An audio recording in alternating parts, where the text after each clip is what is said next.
Yo, what's going on, guys? Mush back at it with another video, here to talk about Palworld, Pocketpair, and the Nintendo lawsuit. As I've said before, I think this is going to be one of the biggest stories to monitor in 2025, and it may end up persisting into 2026. From what I know about these legal situations, it can take a long time for an actual verdict. For them to come to a verdict and a decision, but some interesting notes from Pocketpair at the Game Developers Conference. Now, you guys have to understand, and I assume most of you do, when it comes to these legal situations, you've got lawyers involved, and lawyers are always going to tell you, keep your mouth shut, do not say anything that in-depth publicly. You have to be very, very careful on what you say publicly, because what you say can and most likely will be used against you. But they did note specifically at the Game Developers Conference panel focusing on Palworld's launch and some of the post-launch trouble, specifically the last thing that happened that didn't feel very good is a little thing that happened in September. Very tiny even, you probably haven't heard about it. A fellow indie company decided to come for us. 100% transparency here. This is an active lawsuit, so genuinely I can't talk about it or I'll get wrapped up in the whole thing, but this obviously came as a shock to us. I think it came as a shock to a lot of people because it's alleged patent infringement, which is something that no one even considered, and it's something that we're still hashing out basically. And we went back to lawyers, and the lawyers contacted the courts and they said, what's going on? And that's when we discovered it was patents that they were going for. Pretty much everyone at Pocketpair is a huge fan, so a pretty depressing day. A lot of people kind of head down walking home in the rain. It changed a lot of things for us. We were just about to release the PlayStation version. We were just about to go to Tokyo Game Show. Obviously, we had that kind of scale back a little bit and hire security guards and stuff like that, but yeah, the short answer is it did not feel good. We had to scale back and hire security guards and stuff like that. Okay, hiring security guards, I don't know if it's in the case of crazed Nintendo. I'm gonna assume that's not the case, and I'm going to give humanity the benefit of the doubt here. But as far as the lawsuit happening in the first place and this alleged patent infringement, this is what I went back to over and over again before the release of Palworld, and I had the inclination, I think anybody with a functioning brain cell realized that if they knew about this game, and this game made it to the finish line in that it was actually going to be released, it was going to be a big success in the form of, initially, it was going to have a lot of inherent interest. Ultimately, the sustainability and the reception of a game comes down to, is it a good game? Like, you can promote it as, oh, it's Pokemon with guns, or these Pokemon aesthetics with guns, and that's a very, very attention-grabbing thing. You promote that on the Steam pages, that's gonna grab a lot of attention. Attention is good, but you need to ultimately have a good game. Thankfully for Palworld, it was a good game as well, and it was really after the release of Palworld that, if you read between the tea leaves, that's when Nintendo started to file these patents and everything like that. I think prior to the release of Palworld, and this is pure speculation, Nintendo was of the mindset, okay, they were probably aware about this game, but they didn't think much of it. How many Pokemon-like games have come out that actually use the fundamental aspects of Pokemon gameplay? There have been a ton.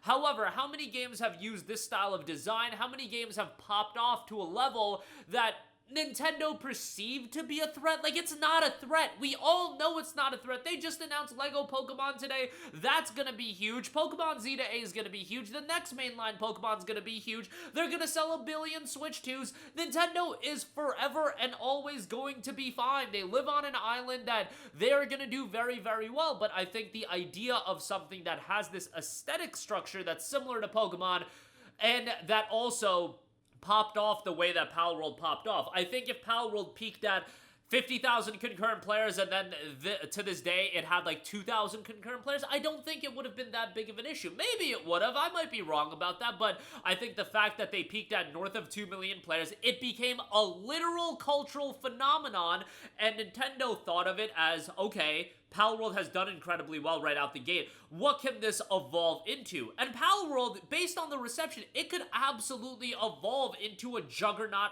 IP in the sense that a decade from now, you're talking about Palworld television series, you're talking about Palworld stuffed animals at your local whatever store. Like, that's where I think Nintendo is a little bit petrified of Palworld in terms of it developing into this juggernaut IP, which now they realize that Palworld can become that, because the at 2 million plus concurrent players, that's great in a vacuum. Nobody's ever going to complain about peaking at 2 million plus concurrent players, but what does that mean in the long run? Well, in the long run, I would rather have sustainable interest, but Palworld has had that as well. Maybe not to the level of maintaining 2+ million concurrent players. That was never going to be feasible, but in the sense of people gravitating towards it, can it evolve as an IP? Can it continue to grow?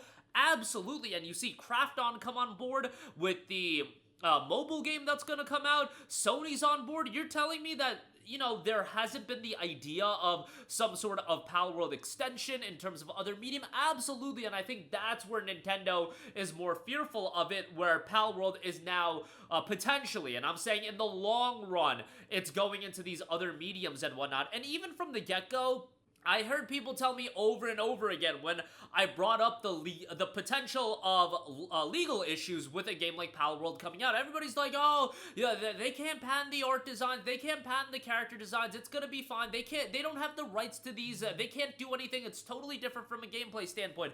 And maybe by understanding law, you guys can say that, and you can say, oh, yeah, they have no grounds to actually pursue any sort of legal action. However, it's Nintendo, and if you think Nintendo isn't salty about a game coming out that uses the Mon designs or the perceived Mon designs of their own IP, and let it also be known that it's also incredibly popular and it's done incredibly well, if you don't think Nintendo's salty about that, you're kidding yourself. You've seen how Nintendo has reacted to various things in the past.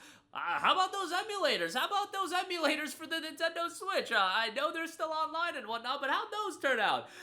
So many other instances, Nintendo very much does not want to be affected with or perceived that they are being effed with, and I think the perception is that Palworld is effing with them, but I don't think it is whatsoever. I think everybody agrees in the sense that the ideal scenario is that Palworld's success would push Nintendo to make Pokemon evolve or do other things with Pokemon, make it evolve as an IP, do other gameplay styles, and they did that with Legends Arceus and Zeta A coming out, but instead they're going the route of pursuing legal action, which I think was always going to be a reality, which was always going to be a possibility, I should say, because we've all seen how Nintendo operates. This is totally what Nintendo does, and I'm not that surprised by it, but leading into the release of the game, based on so many people telling me Nintendo doesn't have legal ground to stand on, and in this case, Pocketpair is surprised as well, and I'm sure a lot of those people that told me don't worry about that aspect of it, they don't have any legal ground to stand on, are also like, okay, this is absolutely whack, and they shouldn't be allowed to do this going after gameplay patents, but, you know, you get it. I'm not a legal expert. I'm just watching this transpire and see how it all goes down. But that'll do it for me. Let me know all of your thoughts. And again, reading the... I don't know if the idea of hiring security guards and stuff like that, if that was said in jest. I don't have the tonality in what this was said. But, you know, nonetheless, that'll do it for me. Let me know all of your thoughts in the comments section down below. As always, guys, thanks for watching. And I will catch you guys in the next one. Peace out. Hey, what's going on, guys? Mush here again. Hope you enjoyed the video. As you guys might know, YouTube's notification system is sometimes a little bit wonky, even if you're subscribed to the channel. Maybe you're not abundantly aware that I uploaded a video. To remedy that situation, make sure you hit the bell notification button. This way, whenever I upload a new video, and I try to upload as consistently as possible, you will be notified directly of the upload, and you can watch it as soon as it goes live. I would really appreciate if you guys hit that button so you can stay up to date with all of the content I'm posting. But as always, guys, thanks for watching, and I'll catch you guys in the next one. Peace out.